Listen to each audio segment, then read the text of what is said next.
Chers internautes, amis téléspectateurs de la RTT TV, bienvenue dans l'émission sportive et Sport Plus, l'émission qui revient sur toute l'actualité sportive.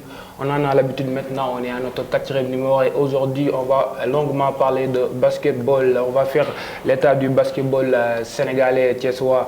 Donc en général, nous avons fait la découverte du Tropical Basket Club, le TBC. Nous avons recueilli les informations concernant leur début de saison qu'ils vont préparer et quels sont leurs objectifs. Nous allons revenir au cours de notre édition. Et puis nous allons parler aussi toujours de basket. Le basket est à l'actualité aujourd'hui. Le calendrier de la division 1 de basket masculine et féminine est sorti. Nous allons aussi vous donner le programme et aussi vous faire part des objectifs des clubs thiessois à l'issue de cette compétition. Et aussi, donc, à deuxième partie, nous allons parler des championnats d'Afrique des Nations, le CHAN, donc, qui se déroulera du 13 janvier au 4 février. Ce sera à Annaba où les Lions feront leurs entrées en lice. Donc, le dimanche, nous allons y revenir et puis nous allons terminer avec le nouveau rubrique donc, sur le net qui est le rubrique qui revient sur toute l'actualité sportive dans le net avec des nouvelles du Niancho Sadio Mané. Donc, mbokk yi ñu ngi leen di am mbégte ak contentement di leen dalal suñu plateau saa su nekk plateau Sport Plus bi nga xam ne moom mooy ñëw ci jotaayu tàggat yaram bi tey comme ni ñu ko waxee on va parler de basket raison pour laquelle dañoo am suñu invité muy coach Matar ñu ngi lay bàyyi nga nuyu ak suñu mbokk internet ak suñu mbokk téléspectateur RTT TV ñu ngi lay dalal suñu plateau.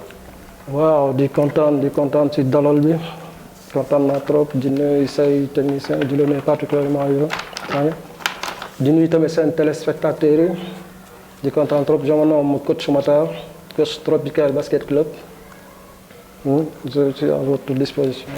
D'accord coach Matar muy coach Tropical Basket Club ñu am donc donc ñëwaat ci li nga xam ne moom mooy parcours bi xam ne Tropical Basket Club def na ko donc nekk ki nga xam ne mooy 3e au classement ils n'ont pas pu jouer le tournoi de montée alors que nag yàggoon nañ ci tableau bi lu yàgg daanaka moitié saison bi yëpp ils l'ont passé donc au devant du tableau ma ñëwaat ci coach Matar donc ñëw suñu première question tey jii lan moo manqué woon Tropical Basket Club ba montée bi assuré ko woon l'année passée.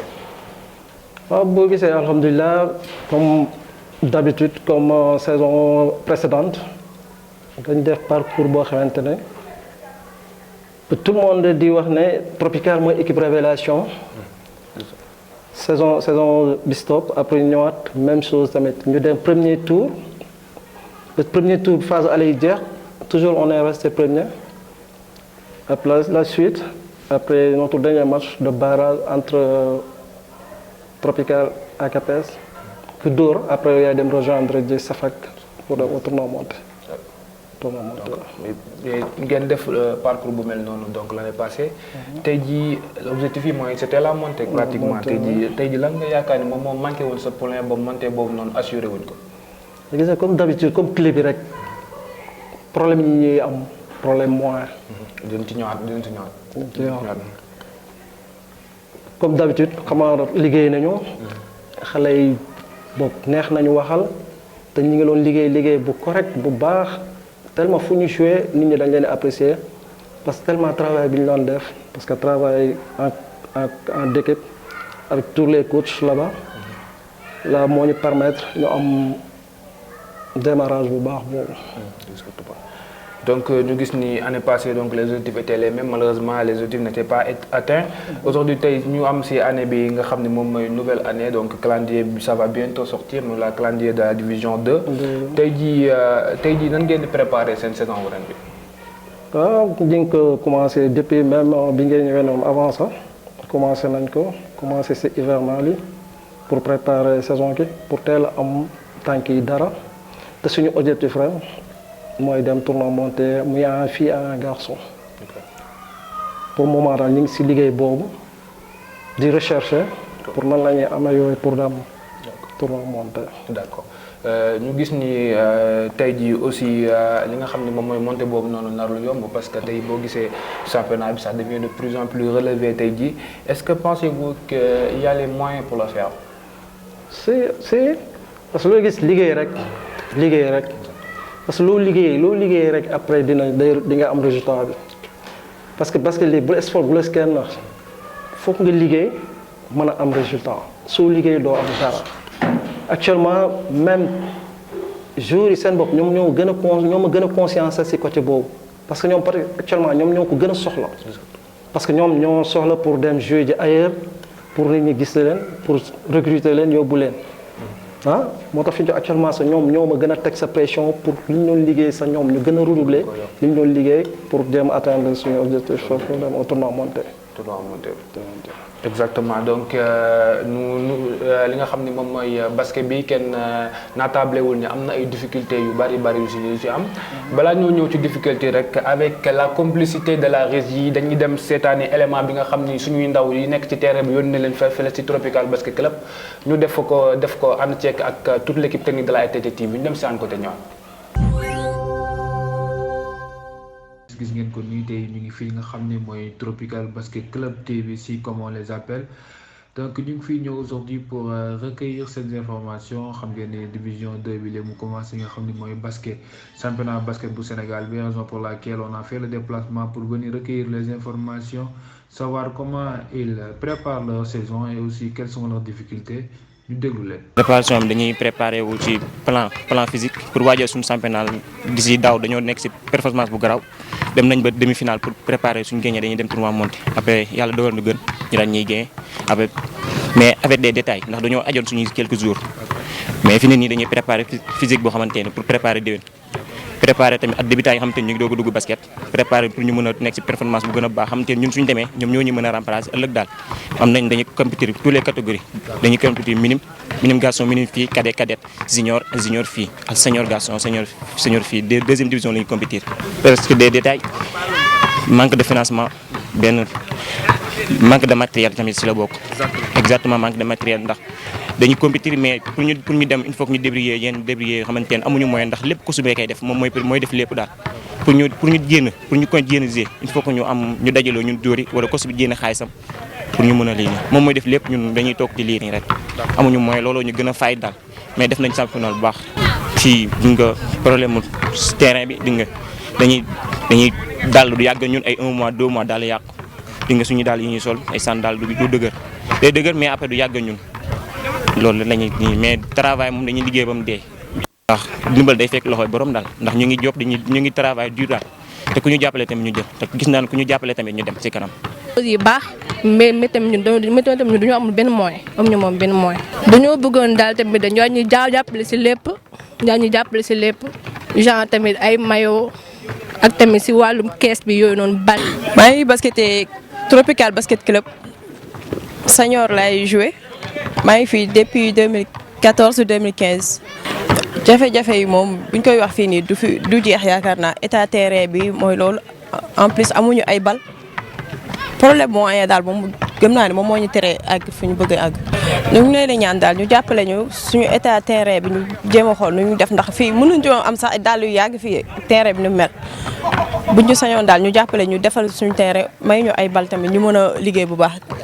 maa ngi joué fii senior daaw joué naa fii senior ak ren laa fa doon joué senior daaw laa fi commencé joué senior quoi ak ren quoi waaw mooy ci poosu coach lay génn budul ci coach parfois ñun ñu jàppale ko ñu gérer quoi mais fii moom gisaguñ fi benn autorité wala koo xamante ni si mi ñuy jàppale à part ki ñëw ci camp bi bees waaw comme moom gis nañ ko mi ngi commencé dugal loxoom fii waaw d'ailleurs cherche yi yi nga gis si loxo bi noonu mais yii nii moo fi nekkoon mais nekkatul gis nga changé nañ ko waaw yaa ngi gis boo xoolee fii dër bi ni mel yooyu yëpp daa xam fii lu nekk a ngi fii lu nekk lu ñu war a wax bari na bu ñu toogoon di wax defe naa fi la ñuy fanaan quoi mais soxla nañ ay aide vraiment soxla nañ ko trop. waaw parce que ni ñu ko mën a jàppalee bari na xam nga fii Sénégal sax laay wax Sénégal mun naa ne sax Thiès affaire dafa yem. mais bañ commencé di jouer championnat booy fii lenn rek lañ soxlawul mooy jom fit ak fula loolu moom fii am na fi quoi jàppale ñu xam nga boo xoolee terrain bi xool xamul lii daal du fi yàgg. bal aussi du fi yàgg lu mu bari après day dem waaw moo tax quoi. ok merci beaucoup. ok merci ok jaajëf. waaw mbokk yi gis ngeen li nga xam ne moom mooy reportage bi ñu def fii ci Tropical Basket Club ki nga xam ne mooy Birame Kane Ndeye Marème Diouf Astou Dioum Assane Kane la ñuy wax mooy presque c'est le même problème maanaam jafe-jafe yi ñu am seen terrain bi seen daal yi day gaaw a yàq dañu am difficulté yu métti li nga xam ne moom mooy seen maillot yi aussi day manqué du ñu am pour ñu def déplacement des frais de déplacement sont difficiles presque les frais de déplacement sont couverts par leur coach yi nga xam ne mooy coach Matar moom mooy def la part des choses équipe bi amul ci lenn lu mu wekku donc les autorités thiessoises donc war nañu jot ñu jàppale leen raison pour laquelle xale yi tey jii nag waxtaan nañ ci loolu wax nañ ci loolu aussi ba comment les autorités thiessoises aussi ak ñi nga xam ne basket bi soxal na leen ñu mën a appuyer ñi nga xam ne mooy Tropical Basket Club aller de l'avant parce que talent yi ñu fi te xale yi bëgg nañ ñu muy def.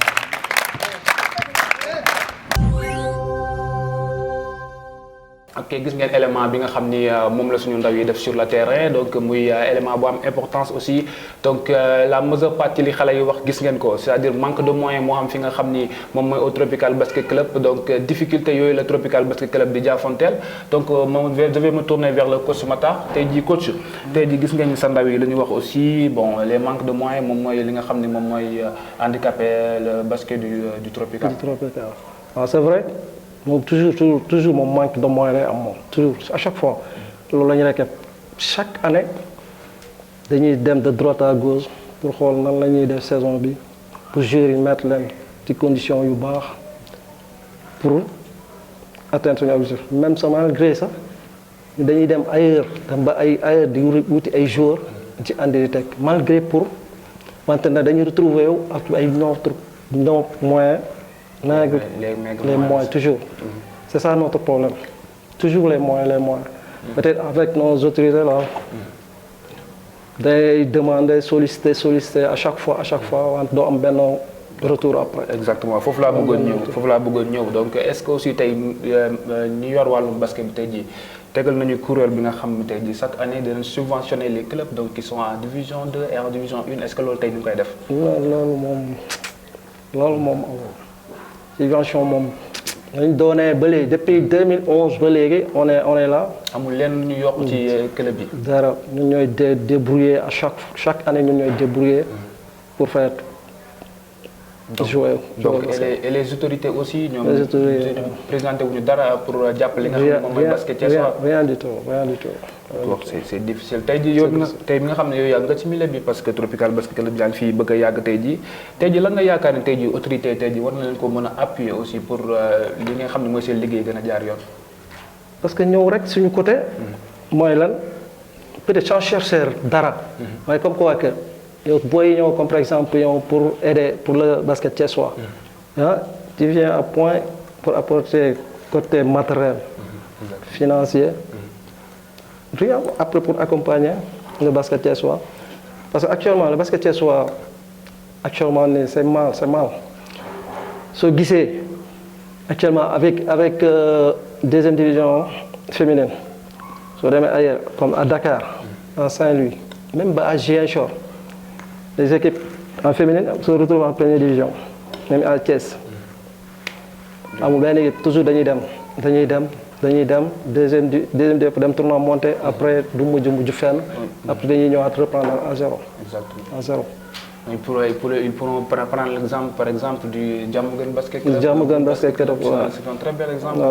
Exemple. Donc et tey aujourd'hui nga gis ni aussi donc moyens yi taxawul tey jii comment faire face à cette situation c'est difficile. Difficile très difficile parce que dañuy dem comme man ak quelques dirigeants.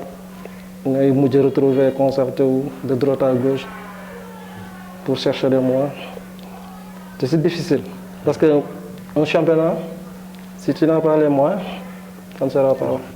Les déplacements ça coûte très cher. En plus les regroupements. Parce que avant ça pour aller aux fédérations pour faire la réaffiliation les engagements les imprimés tout ça c'est de l'argent parce que on n'a rien envers les autorités. Le basket, on peut dire que le basket thiessois va très mal. Très mal. Et aujourd'hui, si vous avez donc des messages à faire passer auprès des autorités, tey jii lan nga leen wax ñoom tey jii d'abord il faut qu'ils soient présents au niveau fi ngeen entraîner pour voir parce que le reportage gis ngeen ko dans des terrains pratiquement impraticables c'est difficile tey jii présence la ñu soxla avant tout balaa ñuy wax wàllu moyen faaw ñu présent xam li ngeen di dund d'abord.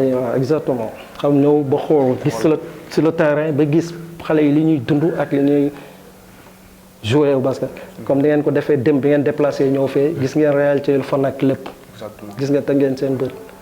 Malgré ça peut-être am na tuuti avancement sax par rapport avant parce que avec le nouveau kii la docteur du camp jeune peut-être moom sax moom mi ngi ñëw di pousser di defaraat xam nga boo gisee c'est pas ñu ku fa gëjoon noonu dugaat fa di nga gis am na changement total am na changement total peut-être panneau neuf yeeg ak peut-être sol bi daal mooy problème bi sol bi mooy problème boo gisee démb sa booy yi sax ñu ngi koy wax daal bu ñu am du yàgg mu yàqu si kii bi noonu xam nga wante tam malgré tout nag on essaie d'y aller.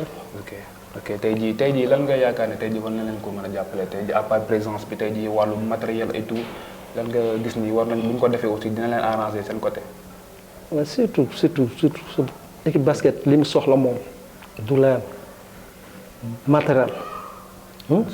surtout matériel yi ballon yi plo yi filet ça bu ko équipe bi amee parce que dina permettre yow di nga xam li ngay liggéey parce que su fekkoon chaque kii dina am un ballon basket bi mu kii parce que di nga xam yow nan nga koy gérer parce que là tamit peut-être les kii toutes les catégories concernées il y a une seule travail. C'est difficile.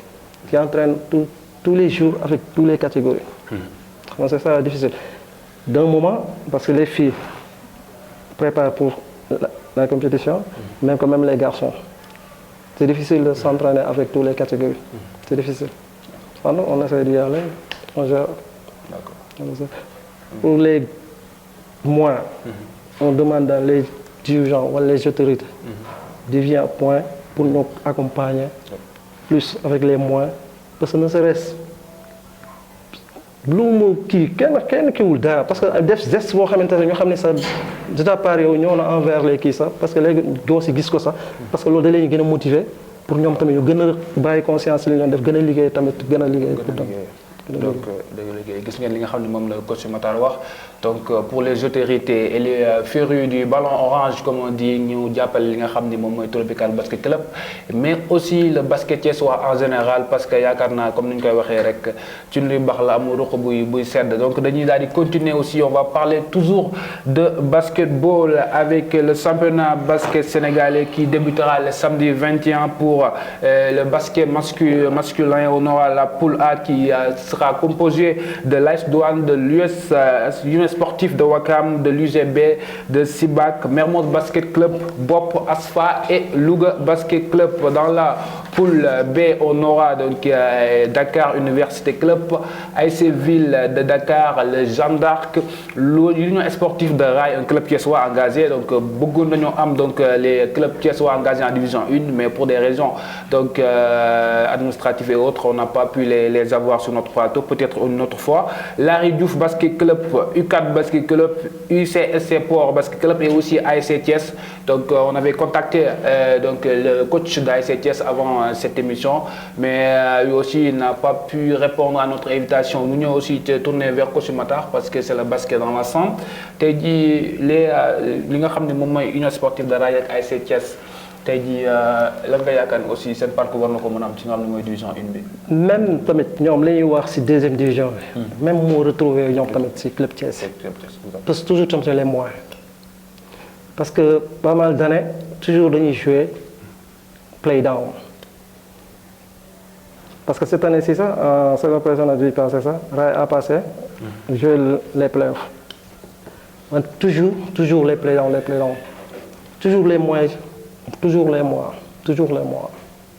parce que envers nga dem Rail nga dem ASC surtout ASC nga dem ASC peut-être kan nga fay gis loo xamante ne kii amul des fois ay benn nit ñaari nit wala ay joueurs affaire yoo xam nga ñoom ñooy retrouver yu di gérer yu bëri yoo xamante ne après te les autorités ñi ngi fi ñoom ñoo war a ñëw jàppale équipe Thiès yi pour ñoom ñu ñëw jàpp pour booy mettre leen dans les très bonnes conditions pour ñu mën a atteindre seen objectif. soo gisee sa actuellement ni basket bi parce que boo demee à Dakar les coach yi fa gën a kii Thiès lañu kii même les meilleurs joueurs sa Thiès la ñuy jógee parce que fii Thiès dangay nekk dangay dem ba benn mois nga am sa wala nga kii amoo dara loo xamante ne luñ lay bénéficier comme xam ne retour loo xamante ne lu lay motiver donc kii peut-être équipe Dakar ñëw retrouver fee ñëw proposer la benn kii après nooy def donc après dem même ñoom ñoo war a ñëw jàppale équipe Thiès yi mën a dem si kanam. exactement mu mën a ñëw jàppale équipe Thiès. wante peut-être saison bii ñi nga am yaakaar peut-être ñu def saison bu baax boo xamante ne bokk si parmi bi génn playoff dem ba championnat coupe du Sénégal yëpp jël ko. exactement incha allah. mais le président de la FSB de la fédération sénégalaise de basketball est-ce que tey yaakaar nga ne aussi mu ngi def li ko war pour jëmmal li nga xam ne mooy basket sénégalais am Sénégal. ok le président fédération. oui. waaw le président fait nga xam mi ngi liggéey ni mu ko waree aussi pour mettre le basket sénégalais au devant. gis les conditions yi ngeen demee c'est très difficile. waaw côté boobu moom peut-être dina ma xaw a kii tuuti man li ma gis peut-être président peut-être maa ngi moom am nañu ay relation yu kii souvent maa moom dañuy déggante lu dul bare kii même si côté boobu moom am na yu bëri moom franchement peut-être ñun suñu kii am na yoo xamante ni yu bëri sa mi ngi koy kii si suuf moom mi ngi kii quoi moom. mi ngi kii moom. te loolu moom peut-être club yi bëri xam nañ sax dina am suñu kii dinañ xam ne lay wax. wante basket bi moom dafa yomb si fii parce que dafa am yoo xamante ne fi ñu toll nii dafa yomb si président bi rek kii gis nga comme par exemple suñu Thiès gi ñu nekk ne comme suñu maire yi ak suñu affaire yooyu ñoom ñoo war a ñëw faire les équipes pour accompagner leen jox leen des moyens parce que équipe léegi boo amul moyen doo dem. boo amul moyen doo dem. c'est ça parce que da ngay dem fournir décarcassé wu def lu kii wan soo amul moyen doo dem parce que équipe yeneen da ngay gis dañuy démarrer ak benn budget boo xamante ne yow bul xam ne kii. dem recruter lu leen neex si ay joueurs ñoo teg parce que déjà kon am nañ benn avance boo xam ne par rapport yow amoo ko yow nag boo kiiwul na après da ngay retrouver waat ñëwaat ki di jouer le dernier rôle rek par rapport ak équipe Dakar yi. mi ne tey jii est-ce que yéen ñi bokk ci université est-ce que yéen vous vous sentez éloigné par rapport aux autres ou bien. bien bonne question. parce que fan yii passé après tournoi monté bi gars yi ñu ngi si discuter. parce que comme dañuy xam comme li nga wax ne équipe universitaire yi xam ñoom am nañu ay moyens comme mu mel ne Université Thiès comme mu mel ne USEPT parce que ñoom di retrouver ñoom am nañu benn budget boo xamante ni. exactement mais pourquoi pas ñoom peut être équipe Thiès yëpp bëriwuloo si benn tour de table wala pas sa tour de table ñu jig échanger sa benn kii. comme quoi que ñoom comme équipe bi am na benn objectif boo xamante ni moom am na ay moyens pour dem jouer les grands rôles. pourquoi pas mën nañu gérer loo xamante ne comme ay joueurs yoo xamante ñu xool ne si club bi parce que comme Tropical Rail centre yi nekk Thiès yëpp ñu xool les meilleurs après ñu jéem a xool ñoom nan lañ leen di recruter ñoom xool nan lañ leen di xama jour nag dafa soxla parfois tamit xama li ñuy génn di dem nii parce que man am naa si pas mal yoo xamante ni génn nañu dem te dañuy dem jouer jaay comme instant dem ay Dakar jouer jaay stade après xam nga loolu aussi après kii te motivation même dañuy dem foofu te dañuy retrouver sax moom mooy loolu après dañuy mujjee retourner waat ñëwaat. donc point bu essentiel nga doon aborder tout à l'heure mooy li nga xam ni mooy ñàkk déggoo bi nga xam ni club Thiès waaye dañ ko ñàkk déggoo ça existe même dans le football da ngay gis plusieurs clubs que ce soit en Ligue 1 qu'en Ligue 2 sénégalaise de football da ngay gis dañu am ay problèmes pour regrouper wu tey jii yaakaar nga ni aussi tey jii bu ñu defoon benn say benn donc tey jii dina permettre avancement yu bari par rapport ak situation bi ñu toll nii. problème bi yëpp li nga wax loolu la ñëpp retrouvé wu am benn équipe boo xamante ni Thiès waa yëpp si équipe boobu la ñuy retrouvé wu. lu ñu am peut-être yeneen équipe yi dañuy continuer ñoom seen formation. di continuer comme Saint-Louis def na ko la Saint-Louis parce que dañuy retrouvé comme Saint-Louis basket club. centre yi si des yëpp ñoom dañuy gis lu ñu formé mu kii ab dañu koy retrouver wu jox ko Saint-Louis moo tax d'un moment Saint-Louis tegoon tànk si basket bi. pourquoi pas Thiès mënuñu def loolu pourquoi pas Thiès. bien sûr en tout cas c'est tout ce qu'on souhaite au basket thiessois donc dañuy def lu dul attaquer suñu deuxième partie on parle du football avec le championnat d'Afrique des Nations qui se déroulera du 13 au 4 février en Algérie. Le Sénégal est dans le groupe B où il jouera à Annaba. Sénégal est donc avec la Côte d'Ivoire, l'Ouganda et la République démocratique de Congo. Notez bien qu'il y a seulement un joueur thiessois, j'ai envie de dire, qui joue à l'Amitié Football Club, c'est Moussa Sog. Moom kese moo bokk ci liste bi nga xam ni moom mooy nekk ci Amitié Football Club. Les autres se départagent entre ASC Jaraaf, Pikine et les autres clubs. Donc Sénégal donc dina jouer donc programme des Lions à l'issue de ces championnats donc dina jouer le samedi, donc le samedi 14 janvier face à la Côte d'Ivoire, ce sera à 19h. Et puis le mercredi 18 janvier, ce sera à 16h. Le Sénégal sera contre l'Ouganda. Et puis le Sénégal terminera donc sa campagne de poule, sera face à la République démocratique de Congo. Donc coach Matar, xam naa ne moom basket bi léegi mais il est sportif en général. Donc la nga yaakaar ne moom mooy donc Sénégal bi ñu ko defee tey jii aussi dinañ génn au minimum seen foot. Bon, Sénégal actuellement peu côté foot moom macha allah côté foot moom. Parce que depuis après coupe du monde bi peut-être ak blessure Sadio bi peut-être bu doon loolu mënoon na apporter dara. en action bi ak pas kii. peut-être football xam nga daan naa ko kii wante lu bëri xam nga. waaw xaw na teel a yóbbu. kii peut-être doo ko suivre normal xam nga wante li ñu leen di souhaiter daal ñu dem jëli CHAN bi andi ko daal. gis naa seen match par kii de préparation yi. peut-être ñu ngi si def naa am nañ si. am nañ benn waaw parce que loolu tamit. lu baax la quoi. Exactement. Faut le ñëw parce que les Lions restent sur une victoire importante. C'était face au Congo-Brazzaville. Préparation des Lions s'est soldée par une victoire 1-0. L'unique but de la rencontre a été marqué par Lamine Camara, joueur de génération foot. Donc li nga xam ne moom mooy championnat d'Afrique des Nations bi day déroulé fi nga xam ne mooy Annaba waxoon naa ko sànq. Donc où les Lions donc seront dans la poule de la Côte d'Ivoire, de la République démocratique de Congo et de l'Ouganda, poule bi nga xam ne du yomb puisque la République démocratique du Congo ku ne xam na ni il est réputé championnat bu baax lañ yor.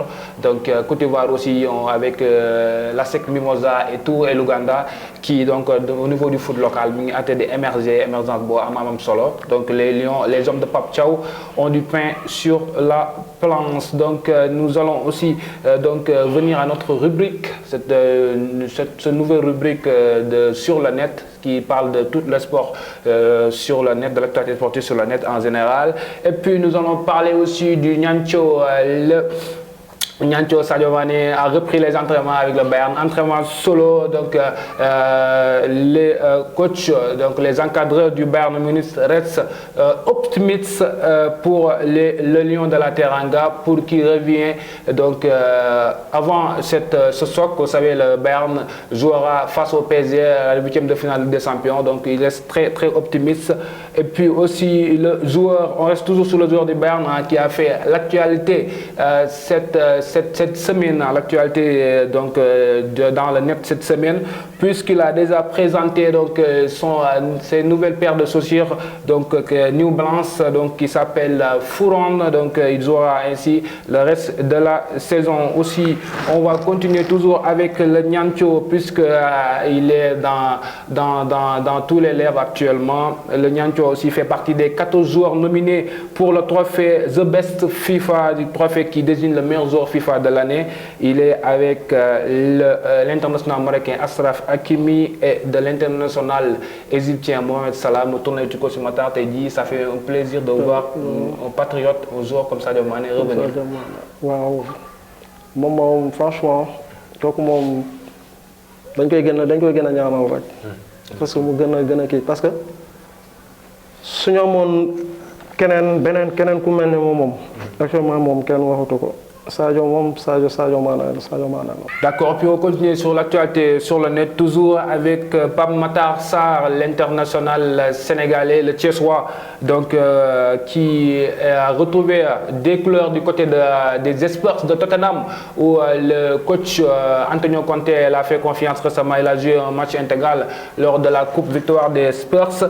Lui, il serait c'est Salernitana, un club de D1 division 1 en Italie, qui veulent s'attirer ses services et on parle d'un prêt. Donc sauf que actuellement Tottenham n'est pas du tout vendeur puisqu'il y a plusieurs blessures au sein du club des Spurs et Antonio Conte veut garder son joueur qui est le club de Salernitana où évolue l'attaquant sénégalais Boulaye Dia.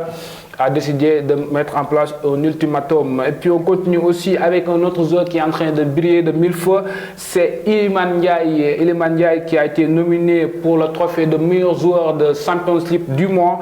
Le joueur reste sur de très belles performances où il a fait 5 passes décisives avec le club de Sheffield United. Aussi on continue avec toujours avec l'actualité des Lions, il y en a beaucoup avec Formose Mendy qui serait intéressé par West Ham United, le joueur qui évolue actuellement du côté de la division 2, donc en Amiens, pourrait quitter la Ligue française de football pour rejoindre West Ham United, sauf démol. West Ham a fourni 8 millions d'euros et le club donc, de la Ligue 2 en veut plus selon The Athletic. Donc, et puis on continue toujours avec Pathé Ciss, lui aussi, il est aussi dans la convoitise de beaucoup de clubs. Pathé Ciss, selon Laurent Blanc, pourra faire l'affaire de son club puisque le milieu de terrain sentinelle des Lions est pressenti pour aller jouer du côté de la Ligue 1 française de football. Et puis nous allons parler aussi d'Edouard Mendy. Edouard Mendy blessé actuellement, mais avant sa blessure, il y avait des problèmes de prolongation de contrat avec le club des Blues de Chelsea. Donc, selon beaucoup de médias, le contrat n'était pas satisfaisant, raison pour laquelle le joueur est actuellement en disconvenu avec le club de londonien. Il sera en déplacement peut-être du côté de la Ligue 1 sénégalaise de football où plusieurs clubs veulent s'attirer les services de l'ancien meilleur gardien du monde. Voilà. Et puis Benjamin Mendy qui a été accusé de 7 viols. Le franco-sénégalais est acquitté de toutes les sanctions selon donc, plusieurs médias aujourd'hui. Il est libre et toutes ces condamnations, donc les plus condamnation ak lépp li nga xam ne moom lañ ko tegoon ci ay daan tamit dindi nañ ko muy affaire bu métti parce que problème yooyu noonu poursuivre na ko bu yàgg fi nga xam ne moom mooy ci carrière am ruiné pratiquement carrière footballistique am loolu tamit jot nañu waxaat ci donc taxaw seddu si aussi. Donc au revient aussi, on va parler de basket avec Gorgui Sy Dieng, l'international sénégalais Gorgui Sy Dieng, rappelé par la Francis, n'était bien avec les Spurs de San Antonio, il a été libéré, donc il a été repris par le club donc, qui évolue actuellement en NBA. On parle d'un contrat cette fois-ci de 10 jours pour le vétéran de 32 ans. Il va toucher l'intégralité de son salaire de 2,6 millions de dollars. De 2,6 millions de dollars, 152 000 dollars supplémentaires pour cette bise de 10 jours. Je vais retourner vers le coach. Aujourd'hui, il y a donc un joueur comme Gorgui Sy Dieng qui évolue, qui aide beaucoup le basket sénégalais en général. Tu dis, pour San Antonio de la tête, ça fait plaisir. Parce que nous avons le contrat avec même pas nous renouveler pour 10 jours. C'est bon. Exactement. Parce qu'il n'y a qu'à prouver pour continuer. Pour continuer, ouais. D'accord. Aussi, on reste sur le basket avec la Fédération sénégalaise de basket qui a eu un contrat avec la firme allemande Adidas. Il était avec l'équipementier Nike, mais ils vont désormais donc être avec l'équipementier Adidas. Ils ont signé un nouveau contrat. Les premiers lots d'équipements sont attendus ce fin janvier à Dakar. Tu as dit changement d'équipementier Bob de Nike pour Adidas. Comment vous le trouvez? Peut-être ça va être au début pour le basket. C'est ça. Exactement. C'est ça. Exactement. Et puis nous allons terminer avec cette note très triste. Donc vous le savez, le roi Pelé n'est plus l'ancien joueur brésilien, donc légende nous a quittés, donc le seul joueur à avoir remporté 3 Coupes du Monde en 1958, en 1962 et en 1970, c'était suite à un cancer à l'âge de 82 ans. Donc voilà ce qui s'agit donc du décès donc du roi Pelé. Aussi, nous ne pouvons pas aussi terminer sans pour autant aussi revenir sur le drame de Nibi à Kaffrine. Le Sénégal est en deuil actuellement, où il y avait aussi 41 morts notés et beaucoup de blessés. L'hécatombe aussi de Dalal Diam suite à une panne de scanner de simulation causant 76 morts. Exactement, toute l'équipe de la RTT TV présente toutes ses condoléances à ses familles et aux victimes. Voilà donc l'émission donc tire à sa fin donc du ñu def lu dul balaa ñu continuer ñu bàyyi ki nga xam ni moom mooy coach Matar wax ses derniers mots wax aussi le mot de la fin avant de nous quitter. di leen jaajëfal kontaan naa trop. kontaan naa trop si dalal leen dalal fii merci beaucoup encore. c'est-à-dire que lii dina tax ah ku ko gis dina xam ne peut-être am na ay équipe yoo xam ne ñu ngi seen benn coin soxla. ñu leen ñëw jàppale te ñu ngi tàllal ñëpp suñu loxo pour ñu ñëw jàppale même am na ay anciens yu fa nekkoon ak ku fa mën ci nekk kenn teyul kenn mën nga ñëw defaat retour lu ñuy bokkaat nga ñëw jàpp pousse booy pour ñu dem parce que booy ku leen jàppale ñu dem. Exactement. ku leen jàppale ñu dem. en tout cas franchement kontaan naa trop si accueil bi. di leen jaajëfal. yàlla na yàlla def lii. Aujourd'hui si vous voulez dire des mots aux autorités thiessoises aussi tey lu muy doon tey. waaw surtout aux autorités thiessoises. surtout aux autorités thiessoises parce que combien d'autorités à Thiès ici. Exactement. ah sont nombreux. ah parce que 1 2 3 ñu ñëw basculer tuuti ñëw si vers clé bi léegi pousse leen benn kii day baax trop. parce que après yaa si am surtout en plus tamit ñoo am ministre des sports boo xamante ne thiessois la tamit.